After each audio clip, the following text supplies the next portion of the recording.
P20 यानी कि P का मतलब है पार्लियामेंट और G20 के बाद P20 की बैठक होती है। G20 के जितने भी देश हैं उन सभी देशों के पार्लियामेंट यानी कि संसद के लोग, उनका प्रतिनिधिमंडल और उनके स्पीकर इस बैठक में शामिल होते हैं। तमाम मुद्दों पर बातचीत होती है और यह बैठक अब G20 के बाद भारत में पहली बार हो रही है, यानी कि भारत एक बार फिर से इसकी मेजबानी कर रहा है और इसी मुद्दे पर आज हम चर्चा करेंगे। लेकिन उससे पहले ये रिपोर्ट देखिए।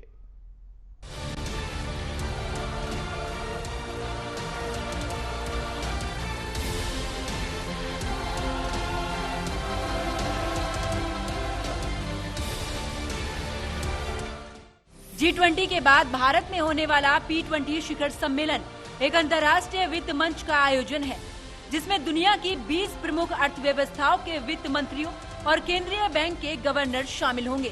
इस सम्मेलन का आगाज आज हो चुका है, जो 14 अक्टूबर तक चलेगा। P20 शिखर सम्मेलन का उद्देश्य दुनिया की वित्तीय स्थिरता बनाए रखने और विकास के लिए बढ़ावा देना है। इस सम्मेलन में भाग लेने वाले देश वैश्विक आर्थिक और वित्तीय प्रणाली के सामने आने वाली चुनौतियों पर चर्चा करेंगे और इसके समाधान को खोजने के लिए भी सम्मेलन में फैसले लेंगे। P20 शिखर सम्मेलन G20 की तरह ही भारत के लिए एक महत्वपूर्ण आयोजन माना जा सकता है, क्योंकि ये भारत को एक वैश्विक वित्तीय लीडर के तौर पर भी स्थापित करने में मदद कर सकता है। ये सम्मेलन भारत के लिए विदेश निवेश को आकर्षित करने और वैश्विक अर्थव्यवस्था में अपनी भूमिका को बढ़ाने में भी मदद कर सकता है। P20 शिखर सम्मेलन G20 की तरह ही भारत के लिए एक महत्वपूर्ण आयोजन माना जा सकता है, क्योंकि ये भारत को एक वैश्विक वित्तीय लीडर के तौर पर स्थापित करने में मदद कर सकता है। ये सम्मेलन भारत के लिए विदेशी निवेश को आकर्षित करने और वैश्विक अर्थव्यवस्था में अपनी भूमिका को बढ़ाने में भी मदद कर सकता है। वहीं P20 शिखर सम्मेलन में संसद की समिति आर्थिक विकास को बढ़ावा देने की संभावना है। तो जिस तरह से G20 के सफलता की चर्चा दुनिया भर में हुई है, पूरी दुनिया में भारत का डंका बजा है, अब उसी तरह से भारत P20 की मेजबानी कर रहा है, क्योंकि अब भारत नई विश्व व्यवस्था का केंद्र बनने की ओर अग्रसर है और विश्व गुरु बनने के लिए तैयार है। Bureau report, AMB network.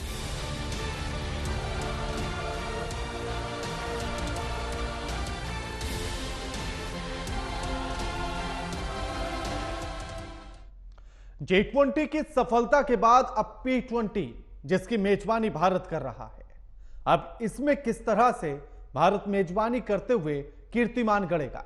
हमारे साथ जो मेहमान इस चर्चा में शामिल हुए हैं उनका परिचय आपसे करा देते हैं। हमारे साथ राम श्रीवास्तव जुड़ गए हैं, विदेश मामलों के जानकार हैं, और हमारे साथ retired group captain BN Jha साहब जुड़ गए हैं, डिफेंस एक्सपर्ट हैं। आप दोनों का स्वागत है AMV नेटवर्क पर। राम श्रीवास्तव जी, सवाल आपसे है, और सवाल ये कि जिस तरह से G20 में भारत ने जो कीर्तिमान गढ़े, अब ऐसे में P20 की बैठक, तो उसमें भी कीर्तिमान गढ़ने के लिए हमारी रणनीतियां क्या होंगी और किस तरह के मुद्दों को इसमें रखा जाएगा। राणा जी, देखिए, इस समय पूरी दुनिया जो है एक बड़ी अजीबोगरीब स्थिति में, ऐतिहासिक क्षणों में गुजर रही है। जब G20 हमने किया था आयोजित, उस समय जो है ये रूस यूक्रेन युद्ध जो है चरम सीमा पर था जी। और उस समय भारत की जिम्मेदारी बड़ी महत्वपूर्ण थी और हमको एक एक कदम फूंक फूंक कर रखना पड़ता था, क्योंकि जो हमारी नीति थी, विदेश नीति थी, उसमें रूस और अमेरिका के बीच में संतुलन बनाकर इस तरह से चलना था जिससे कि दोनों देशों के, हमारे राष्ट्र के प्रति जो हित हैं वो अक्षुण्ण रहे, वो उनको किसी तरह की आंच ना आए। और अब जो है P20 जब हो रहा है, क्योंकि P20 का महत्व इसलिए बहुत अधिक है कि जितने भी प्रजातांत्रिक देश हैं, जहां भी संसद है, वहां संसदीय जो चुने हुए लोग और उनका प्रतिनिधि मंडल यहाँ आएगा, यहाँ देखेगा यहाँ की विकास, हमारा जो प्रजातंत्र है, हमारी जो लोकसभा का जो एक कीर्तिमान है, 75 साल में हमने क्या अचीव किया है, ये सब चीजें जो है देखेंगे। हमारे प्रजातंत्र की जड़ें कितनी मजबूत है, इतने विरोध होने के बाद, इतने विपक्षी दलों की खींचतान के बाद, चुनावों के बाद हम जो है किस तरह से, क्या हमारे यहाँ जितने धर्म संग्रहित हैं उतने किसी दूसरे देशों में नहीं है। हमारे यहाँ देखिए हिंदू, मुस्लिम, सिख, ईसाई और सभी अलग अलग पंथ के लोग यहाँ पर मौजूद हैं। भाषाओं का जो है समन्वय अलग अलग किस्म का है। उत्तर से जाइए, पश्चिम में जाइए, पूरब से जाइए पश्चिम तक, भाषा कितनी बदल जाती है। ज्यादातर जितने भी देश हैं उनकी भाषा एक सी रहती है। बहुत कम ऐसे देश हैं जिनकी भाषाओं में इतना अंतर आता है। तो देखिए, विभिन्नताओं में एकता, एक लोकतंत्र का जो मंत्र है वो यहाँ पर एक उदाहरण है पूरी दुनिया के लिए कि सब विषम परिस्थितियों में भी रहकर, गरीबी से भी जूझकर विकास कैसे किया जा सकता है, प्रगति की ओर कैसे बढ़ा जा सकता है। उसमें हमारे प्रजातांत्रिक कीमतों का, वैल्यूज का क्या रोल रहता है, यहाँ के सांसदों की भूमिका क्या रहती है, विधायिका का क्या रोल रहता है, न्यायपालिका का क्या रोल रहता है, ये सब जब दुनिया के लोग आकर देखेंगे, निश्चित ही हमारी प्रजातंत्र की जो प्रतिष्ठा है उसमें चार चांद लग जाएंगे। और इस समय जब इजराइल और हमास के बीच में युद्ध चल रहा है, एक नई चुनौती सामने आ गई है। वो है आतंकवाद, जो एक राक्षसी नरपिशाच बनकर मानवता का हनन कर रहा है, हत्या कर रहा है। उसमें सब लोगों को एकजुट होकर अगर इस बात को हम कन्विंस कर सके, one earth, one family, one future, अगर ये जो हमारा गुरु मंत्र जो हमारे प्रधानमंत्री ने दिया है वो G20 में, one earth, one family, one future, तो इसके बाद जो है आज का युद्ध जो है युद्ध का नहीं है, विकास का है, मानवता के विकास का है हमें। और यही एक कारण है कि G20 जो है बहुत सफल होने वाला है। बिल्कुल बिल्कुल झा साहब, जब G20 हो रहा था तो तब भारत के सामने चुनौती थी, क्योंकि वो ऐसे समय पर था जब यूक्रेन और रूस का युद्ध ऐसे समय पर हुआ, और उसके बाद G20 तो भारत के सामने एक चुनौती। अब P20 में एक और नया युद्ध जुड़ गया है, हमास और इजराइल का, तो भारत के सामने ये और बड़ी चुनौती हो गई है। और भारत ने तब भी आतंकवाद का मुद्दा उठाया था और P20 में भी आतंकवाद का मुद्दा उठा रहा है। राणा जी, ये चुनौतियां हमेशा किसी न किसी फॉर्म में तो आती रहेगी। आज का दिन जो है विश्व अस्थिर है, कहीं पे भी जो एक सिमेट्री होती है वो नहीं होती है। ना तो सिमेट्री ऑफ थिंकिंग है, ना सिमेट्री ऑफ एक्शन है। तो यहाँ पे ऐसे स्थिति में हमेशा ऐसी स्थितियां आती रहेंगी। अब अभी आपने देखा है वो पिछले कुछ दिनों, कुछ हफ्ते पहले कनाडा के साथ में जो कुछ बताता था, उसके चलते कैनेडियन पार्लियामेंट्रियन यहाँ पे नहीं आ रहे हैं। तो ये चैलेंजेस होती रहेंगी, इसके लिए ज़्यादा ध्यान नहीं दीजिएगा। लेकिन सबसे बड़ी बात जो है, जिसे अभी श्रीवास्तव जी ने कहा कि one earth, one family, one future, इसके तहत आज के दिन में विश्व को जो भी डिसीजन लेना पड़ेगा, वो डिसीजन हर कंट्री के जो G20 है +1 जो अफ्रीकन यूनियन है, इन सबों के पार्लियामेंट्रियन को लेना पड़ेगा। और इसीलिए ये जो मीटिंग है काफी महत्वपूर्ण है, क्योंकि जितने भी टेक अवे पॉइंट्स थे G20 मीटिंग के, जिसपे उन्होंने सिग्नेचर किए हुए हैं, और बहुत मतलब ये बहुत प्रतिष्ठा की बात थी भारत के लिए कि सबों को एक साथ में लाके उस पर हस्ताक्षर करा पाए। क्योंकि आपको याद होगा जब ये बाली में हुआ था, उस पर हस्ताक्षर नहीं हुए थे। तो ये बहुत बड़ी अचीवमेंट थी। तो इंडिया की बात आज के दिन में विश्व सुनता है। और वहीं पे जो प्रधानमंत्री मोदी ने कहा है, one earth, one family, one future, यहाँ पे मैं उम्मीद करता हूँ कि जो विश्व के ये जो देश हैं जहाँ पे कि अस्थिरता भी शुरू हुई है, इसराइल, पैलेस्टाइन और सारे जो इस्लामिक नेशंस हैं, जिनमें सुगबुगाहट है किसी न किसी तरह से, या तो हमास के साथ में आने की या फिर हिजबुल्लाह के साथ में आने की, क्योंकि वो ये समझते हैं कि ये इस्लाम का वॉर है इसराइल के खिलाफ में या ज्यूज के खिलाफ। ये चीज नहीं है, ये हमास के अगेंस्ट में इसराइल का वॉर है, क्योंकि हमास ने इसराइल की धरती पे जाके मानवता को शर्मसार किया है, जिसके लिए कि एक भी नेशन, एक भी देश और एक भी आदमी हमास के साथ में, हमास की इन गतिविधियों को समर्थन नहीं दे सकता है। हाँ। और ये वॉर इसीलिए है, तो उसको अलग कर दीजिए। अब यहाँ पे जितने इंपॉर्टेंट चैलेंजेस हैं, जो टेक अवे पॉइंट्स हैं, वही चीज पे एम्फेसाइज करना है पार्लियामेंट को। उसमें ओम बिरला जी हैं, उसमें जो राज्यसभा के चेयरमैन हैं वो हैं, ये उनको बताएंगे कि आज के दिन में भारत विश्व का सबसे बड़ा डेमोक्रेसी है, मदर ऑफ डेमोक्रेसी इसको कहते हैं। बाइडेन जी ने आज से लगभग 1-1.5 महीना पहले कहा था कि भारत एक वाइब्रेंट डेमोक्रेसी है। अगर एक डेमोक्रेसी देखना है तो नई दिल्ली में जाकर बैठ जाओ और देखोगे कि डेमोक्रेसी क्या होता है, कितनी स्वतंत्रता है यहाँ पे, लोगों को बोलने की आजादी है। तो ये सारी चीजें भारत करता रहा है। तो Bharat is making the talk to walk या वॉक टू टॉक। जो प्रधानमंत्री जी कहते हैं वो करके दिखाते हैं। अब सबसे बड़ी जो चीज है वुमेन इंक्लूजन, ये भारत में करके दिखाया है। हमारे राष्ट्रपति आज दलित फैमिली से आती हैं। दूसरा जो चीज कहा है बायोफ्यूल, बायोफ्यूल का जो इंसर्शन किया हुआ है, जो कार्बन का उत्सर्जन है उसको कम करने के लिए, तो भारत इस पे पिछले कम से कम 7-8 साल से काम कर रहा है। तो वॉक द टॉक वो ऑलरेडी भारत ने किया हुआ है। तीसरा $100 बिलियन जो जमा करना है ये जो वार्मिंग क्लाइमेट के लिए, वो भी भारत ने करना है। भारत ने अपनी जो एक्शन है, जो कि इन्होंने कमिटमेंट ली थी पेरिस में, उसको करके दिखा दिया है वेल इन एडवांस। चौथा इंक्लूजन ऑफ जो अफ्रीकन यूनियन हुआ है कि सबको साथ में लेके कैसे चला जाए, ये भी भारत ने करके दिखाया है। तो इस तरह से जितने टेक अवे पॉइंट्स हैं, इसमें भारत ने वॉक द टॉक किया हुआ है और इसीलिए भारत की क्रेडिबिलिटी आज के दिन में बहुत ज्यादा है। जो भी कहा जाएगा आज के दिन में, प्रधानमंत्री मोदी ने जो भी कहा था अपने ओपनिंग एड्रेस में, और आने वाले समय में बिरला जी और धनखड़ जी किस तरह से अपने पॉइंट रखेंगे, मेरे ख्याल से पूरी दुनिया सुनेगी इसको। भारत की प्रतिष्ठा पर। बिल्कुल राम जी, दुनिया तो भारत को सुन रही है, लेकिन G20 में भारत जिस मंत्र को देता है, one earth one family one future, लेकिन लगता है कि वो उतने अच्छे से एग्जीक्यूट नहीं हो पाया है। अगर एग्जीक्यूट होता तो शायद हमास और इजराइल जैसा युद्ध नहीं दिख रहा होता और रूस और यूक्रेन भी समाप्त हो गया होता। देखिए राणा जी, रूस और यूक्रेन का जो मामला है वो एकदम अलग है। और यहाँ पर अगर देखा जाए तो इजराइल और हमास का जो मामला है, उसके जियोपॉलिटिक्स जिसके पीछे है, वो एकदम अलग है।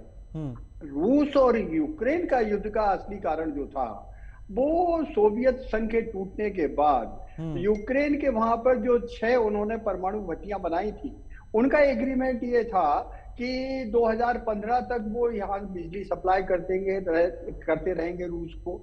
लेकिन इस बीच में यूक्रेन का जो स्टेटस बन गया, दुनिया में अगर सबसे करप्ट कोई देश था, उसका जो इंडेक्स हुआ करता था, उसमें ये 5वें नंबर आ गया था। और हुआ ये कि दूसरे जो पश्चिम के देश हैं, उन हथियार के दलालों के बीच में फंसकर इन्होंने रूस से अपने वो संधियां तोड़ दी। और ना केवल संधियां तोड़ी, रूस का अगर आप स्थिति देखेंगे तो रूस के पूर्वी हिस्से में उसका जो समुद्री तट है बहुत कम है। उत्तर की दिशा में जो आर्कटिक रीजन का एरिया है वो भी बर्फ में ढका रहता है ज्यादातर। सिर्फ एकमात्र काला सागर है जहां उसकी परमाणु भट्टियां, परमाणु आपकी सबमरीन्स और जहाज लड़ाकू रह सकते हैं। श्रीमान जेलेंस्की साहब ने उस पर भी बंदिश लगा दी, तब मजबूर होकर, क्योंकि अभी पश्चिम के मीडिया ने सिर्फ हमको यूक्रेन का रोना तो बताया कि उन्होंने हमको मारा, उन्होंने पीटा। अरे पर मारा पीटा क्यों, ऐसी नौबत क्यों आई? 2014-15 से लेकर आज तक आपके बीच में समझौता नहीं हो सका। हमारे प्रधानमंत्री ने सही कहा था, ये समय युद्ध का नहीं है।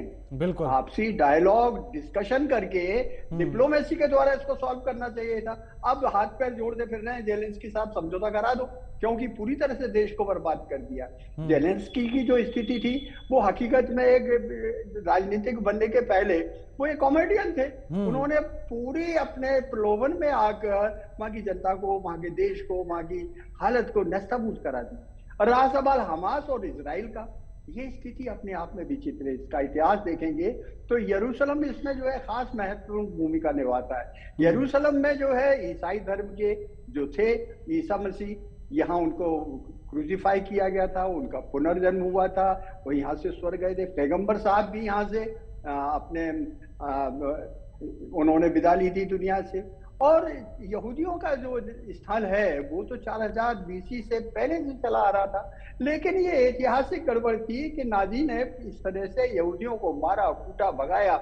यहाँ तक कि जो अल्बर्ट आइंस्टाइन थे वो भी बेचारे वहां से भाग कर गए थे अमेरिका, जिनको भी नोबेल प्राइज मिली।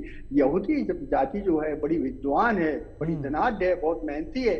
उसका उदाहरण अभी देखने को मिल रहा है। अभी देखने के लिए बड़ी 3 चीजें बड़ी इंपॉर्टेंट है इस युद्ध में, उसको देखकर तो पूरी दुनिया को उससे समझ लेना चाहिए। देखिएगा जिस तरह से हमारे यहाँ किसी जमाने में महाभारत में भी देखा गया था, राजपूताना भी देखा गया था, जब कोई युद्ध में जाता था तो वहां की रानियां उनको टीका करती थी, आरती उतारी थी। इसी तरह प्राइम मिनिस्टर नेतन्याहू के जो बेटा जब युद्ध में जा रहा था तो वो उसको विदा कर रहे थे हंसी खुशी, कोई रो नहीं रहे थे, घबरा नहीं रहे थे। ना केवल इतना, ये देखिए आज जितने भी दुनिया में इजरायली फैले हुए हैं नागरिक, क्योंकि वहां 18 साल से लेकर आगे तक के लिए हर नागरिक को फौजी ट्रेनिंग जरूरी है, साल भर तक उसको युद्ध का अभ्यास करना जरूरी है। और अब दुनिया में जहां जहां भी वो लोग हैं, जहां जो भर भर कर वापस लौट रहे हैं, उनसे पूछा क्यों भाई आप संकट के समय यहाँ कैसे आ गए, आप तो जापान में थे, बहुत अच्छे सुरक्षित थे। कहते नहीं, इस समय मेरी मातृभूमि के लिए मेरी आवश्यकता है, मुझे युद्ध में जाकर अपनी मातृभूमि को बचाना है। ये जज्बा होता है देश की एक संप्रभुता को रक्षा के लिए। और न केवल इतना, आपातकाल में वहां देखिएगा इमरजेंसी यूनिटी गवर्नमेंट बन गई है जिसमें विरोधी पक्ष भी आ गया। इस समय वहां किसी तरह का विरोध नहीं है। हमारे यहाँ जैसी हालत नहीं है कि एक दूसरे राजनीतिक अपनी कुर्सी के स्वार्थ के लिए टांग खींचते रहते हैं। राष्ट्र की नीति जब ये घोषित हो गई है कि हमारा देश भारत इस समय आतंकवाद के विरुद्ध है, आतंकवाद के विरुद्ध है, और इसलिए हम इजराइल का सपोर्ट करते हैं, क्योंकि आतंकवादियों ने, हमास के लोगों ने वहां जाकर 40 बच्चों की गर्दन काट दी थी। ना केवल इतना, जो प्रेग्नेंट लेडीज थी उनका पेट लेकिन राम साहब कहा तो ये भी जाता है कि हमास की जो उत्पत्ति इजराइल ने ही की, वो ही पहले अन्य देशों के खिलाफ इसका इस्तेमाल करता रहा। ये लोगों को भड़काने की बात है, क्योंकि इजराइल का जो अस्तित्व आया था, इसके पहले तो अंग्रेजों का वहां पर राज्य था। उन्होंने जो है द्वितीय विश्व के बाद इसका बंटवारा कर दिया था और गाजा की पट्टी देकर कहा था या फिलिस्तीनी रहे।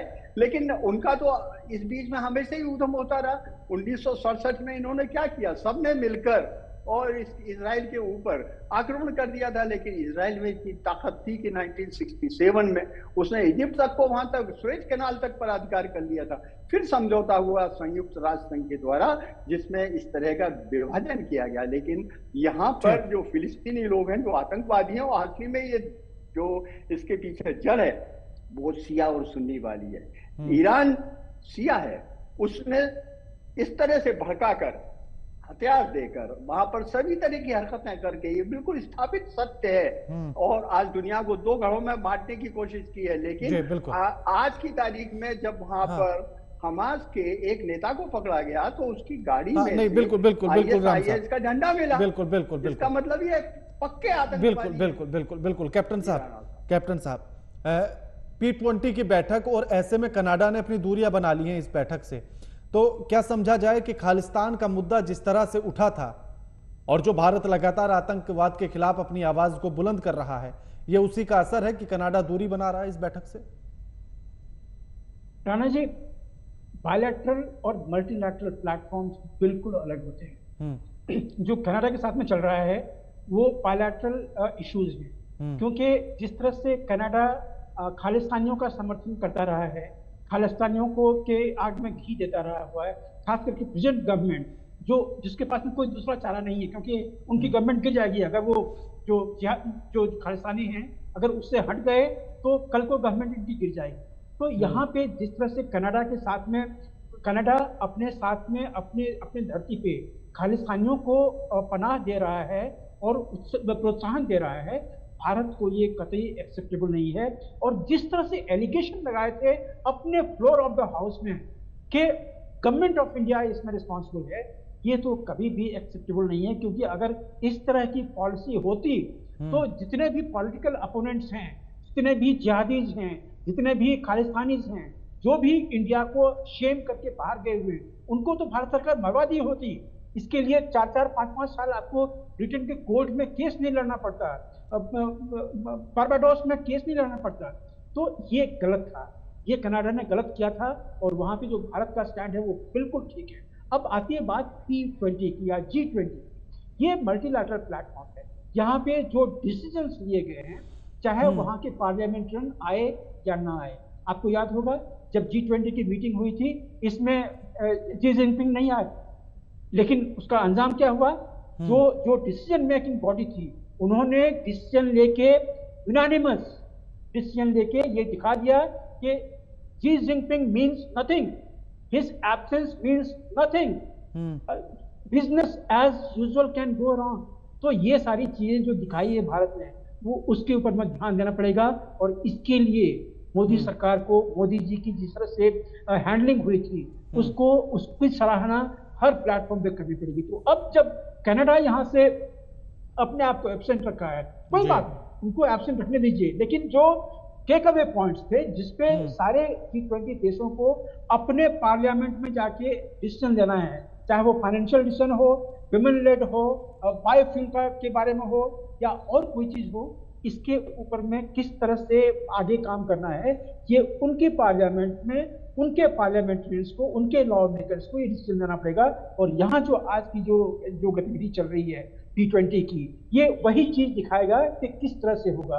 और वॉक द टॉक की जहाँ पे हम बात करते हैं, आज के दिन में सबसे ज्यादा पॉलिटिकल नॉइज भारत में होती है। बिल्कुल, मैं एक और सवाल इसी में पूछना चाहता हूं झा साहब कि अभी डिजिटल यानी कि डिजिटलीकरण को लेकर भी तमाम चर्चा इस बैठक में होनी है, और डिजिटलीकरण जिस तरह से किया जा रहा है, तो किस किस तरह के मुद्दे रहेंगे, और साथ ही ये कितना अहम है, और इसके साथ हम कितने तैयार हैं?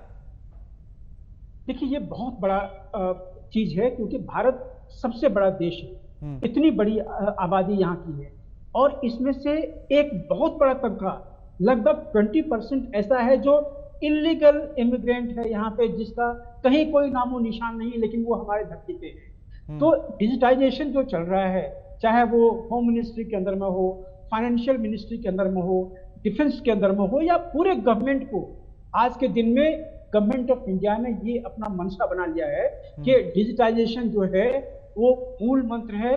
पूरा कंप्यूटराइजेशन जो होना है हर सिस्टम्स का, हर मिनिस्ट्री का, हर एक्शन का। और इसीलिए देखते हैं जो डीबीटी चल रहा है, डायरेक्ट ट्रांसफर टू बैंक, जो हो रहा है यहाँ पे, जो विश्व के लिए एक बहुत बड़ा एग्जाम्पल है किस तरह से इतने बड़े देश में फाइनेंशियल ट्रांजैक्शन। बिल्कुल राम साहब, डिजिटलीकरण या डिजिटलाइजेशन जिसकी हम बात कर रहे हैं, इस P20 की बैठक में अहम चर्चा इस पर भी होगी, लेकिन भारत इसके लिए तैयार कितना है, क्योंकि खामियां लगातार देखी जा रही हैं? देखिए, डिजिटलाइजेशन का सबसे ज्यादा अगर कोई प्रयोग और एक्सपेरिमेंट सक्सेसफुली किसी ने किया है तो संभवतः भारत ने किया है। क्योंकि मेरे मित्र जो विदेशों से आते हैं वो बताते हैं कि हवाई अड्डे पर उतरते से ही जिस तरह से उनका इमिग्रेशन होता है, और जिस तरह से आजकल डिजिटलाइजेशन के कारण हर एक चीज जो है सरल हो गई है। आज की तारीख में आपको किसी भी जगह कहीं भी अप्लाई करना हो, ऑनलाइन हो जाता है। ना केवल इतना ऑनलाइन हो जाता है, आपको तारीखों के लिए लाइन में नहीं लगना पड़ता। आजकल वन विंडो वन सॉल्यूशन आ गया है। और आप ये देखिएगा कि डिजिटलाइजेशन में भारत ने जो प्रगति की है आज की तारीख में, अमेरिका तक में वो नहीं है। तो ये जितने भी पार्लियामेंट के लोग आए हैं, ये यहाँ जब देखेंगे कि भारत ने इतने कम समय में इतनी परेशानी के बाद कि जहाँ 60% लोग जो है आज की तारीख में भी बगैर पढ़े लिखे कहे जाते हैं कई राज्यों में, तो उस जगह भी आज की तारीख में लोग मोबाइल हाथ में लेकर किस तरह से एक दूसरे से चर्चा करते हैं, व्हाट्सएप से मैसेज पहुंचाते हैं। ना केवल इतना, आज जितना भी सरकारी योजनाओं का पैसा है वो सीधा का सीधा उनके अकाउंट पे कैसे चला जाता है। बिल्कुल। ये सब जो चीजें हैं आज की तारीख में दुनिया में कहीं नहीं है जो हमारे यहाँ है। और ये सब सीख कर जाएंगे, देख कर जाएंगे, तब समझेंगे भारत जो है एक दृढ़ निष्ठा के साथ सबका साथ सबका विकास के कारण किस तरह से आगे बढ़ता है और सफलताओं की सीढ़ियां एक के बाद एक पार करता चला जाता है। बिल्कुल। शुक्रिया आप दोनों मेहमानों का हमारे साथ चर्चा करने के लिए और ये अपना कीमती समय हमें देने के लिए। लेकिन P20 की बैठक बेहद अहम है, तमाम मुद्दों पर चर्चा होनी है और भारत को अपना पुराना यानी कि सदियों पुराना लोकतांत्रिक इतिहास अब दुनिया के समक्ष रखना है कि हम लोकतंत्र की जननी क्यों हैं, और सिर्फ यह भी बताना है कि सिर्फ कहे नहीं जाते हैं, वास्तविकता के तौर पर भी हम लोकतंत्र की जननी हैं। लगातार खबरों के लिए देखते रहिए AMP नेटवर्क। नमस्कार।